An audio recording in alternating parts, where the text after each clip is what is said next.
ada satu mantra pribadi yang selalu saya pakai gini. I always lose when I lose my temper. Oke, fantastic. I always lose when I lose my temper. Itu gue dapat dari Rick Warren, kayak bener-bener kayak bener gitu ya. Gitu sih. Oke, mantap.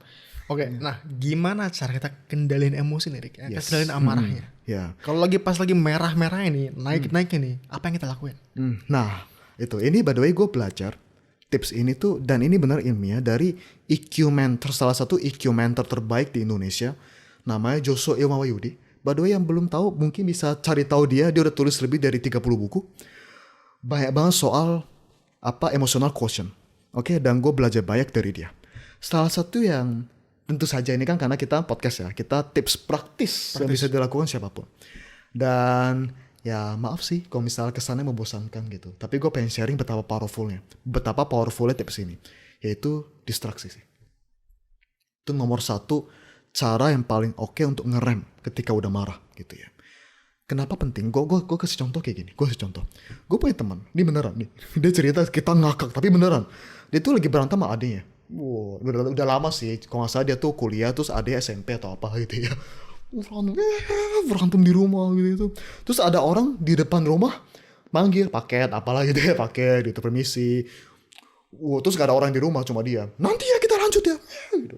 Paket. Nah sama kayak tadi, iya kenapa mas gitu ya. Yang tadi yang marah bisa turun gitu ya. Iya kenapa mas gitu. Blablabla, oke ya makasih ya gitu. Pas balik ke adeknya, tadi kita ngomongin apa ya? Oh iya, bener. Distraksi. Bahkan yang diajarin dalam EQ mentor si Joshua Ilmawayudi itu, dia ceritanya pengalaman dia. Yaitu gini, ketika ya namanya hubungan kan nggak ada yang perfect gitu ya, pasti ada konflik ya gitu. Tapi kan membedakan cara mengelola konfliknya. Dia lagi berantem gitu itu, nah udah mau marah nih, udah kelihatan nih. Udah naik darah, di saat itu udah mau marah, udah langsung dikomunikasikan. Kita break dulu, bentar ya, ini udah gak sehat nih. Gue gak mau, kalau kita lanjutin, gue gak mau nanti gue ngomong sesuatu yang bikin gue nyesel. Dia ngomong gitu, oke kita istirahat dulu. Oke, ke WC. Tahu apa yang dilakukan di WC? Dia ambil shampoo, dia liatin bahannya. Oh ini terbuat dari ini. Oh ini gunanya ini. Oh zinc itu gunanya buat ini. Wow, oke, terus dia liat odol merek charcoal tuh gunanya apa sih, arang kok ditaruh di gigi gitu ya. Dia liatin gini-gini, oh gunanya gini. Terus dia nafas, lega, taruh. Pas udah balik lagi ketemu istrinya, santai, yuk kita lanjut. Kayak gitu. Jadi tips berikutnya, tadi kan distraksi, semoga udah jelas ya gitu ya, distraksi. Tips berikutnya adalah, terutama dalam hal konteks relationship ya. Ini berlaku dalam hal relationship. Kalau memang dari awal udah tahu mau ngobrolin sesuatu yang sifatnya bisa bikin naik darah atau yang sensitif. Misalnya ada sesuatu yang perlu di resolve mengenai mantan. Nah itu sensitif banget ya. Dia soal mantan atau soal merit atau soal mertua, pokoknya sensitif. Dari awal, nah ini sebenarnya balik lagi ke value pertama kalau diingat. Dari awal udah memutuskan mau dikelola emosinya. Ya dari awal misalnya gue mau malu. Sekarang yuk kita mau ngomongin soal mertua gitu ya. Gue ada hal gue gak suka banget. Yuk kita ngomongin yuk. Tapi kita janji bareng-barengnya gitu ya. Ketika kita ngomongin ini, mungkin gue bisa naik darah, mungkin lu bisa marah. Ketika itu udah terjadi, tolong ya kita saling ingetin untuk kita istirahat dulu. Nah dari awal udah ngomong. Itu penting. Dan itu berlaku kepada siapapun, gak cuma kepada pasangannya. Ke keluarga, anak, orang tua, dan catatan orang tua yang masih gampang diajak ngomong. Nah nanti ada tips berikutnya, bagaimana kita kelola emosi kepada orang yang maaf ya, mungkin yang toksiknya di luar kendali kita gitu ya, kita nggak bisa diajak ngomong lah gitu. Penting tuh. Nah tapi kayak gitu, dari awal dari soft. Terus kemudian ketika udah mau marah, kayak misal lu marah, misalnya kita ngomongin kerjaan apalah, terus lu udah ya menggelegar kayak tadi gitu. Gue udah takut. Terus sama Rick nggak mungkin Rick. Oke, baik.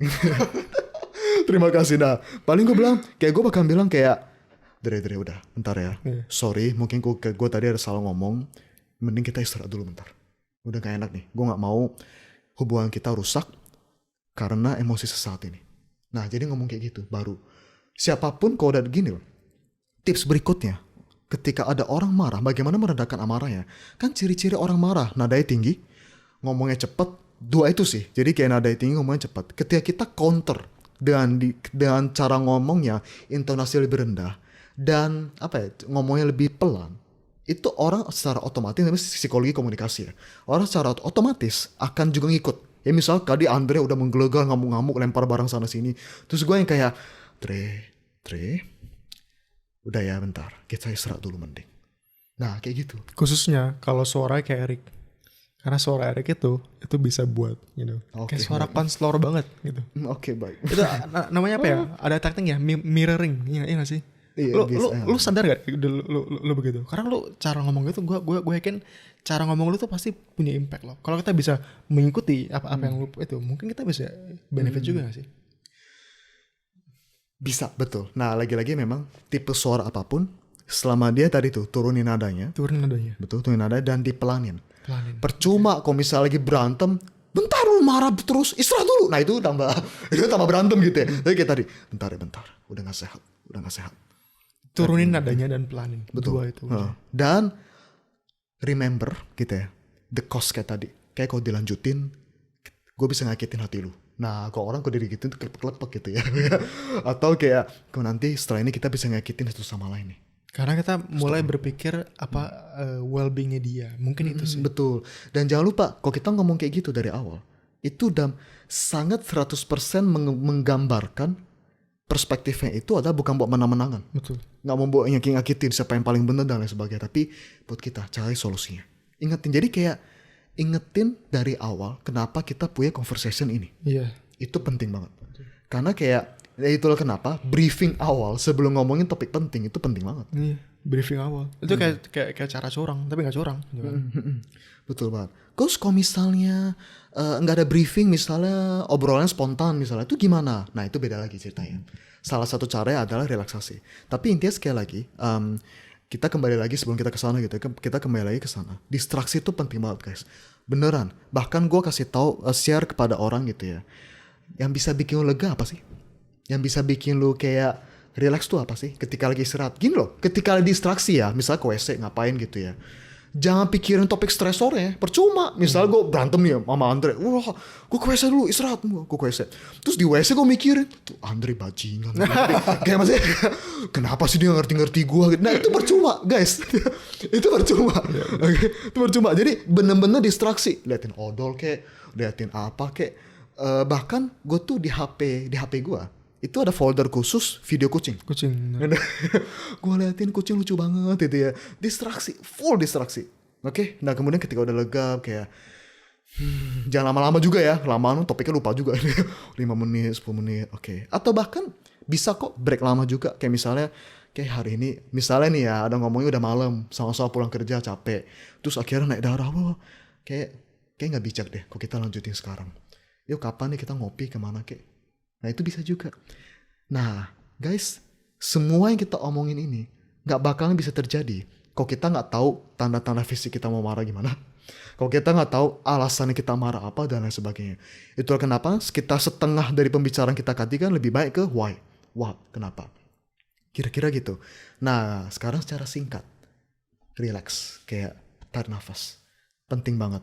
Jadi memang ada kalanya ya tiba-tiba topik marahnya kayak tadi gue ngeliat ada kucing di apa, kan gue nggak bisa briefing kucing sama orang gitu ya.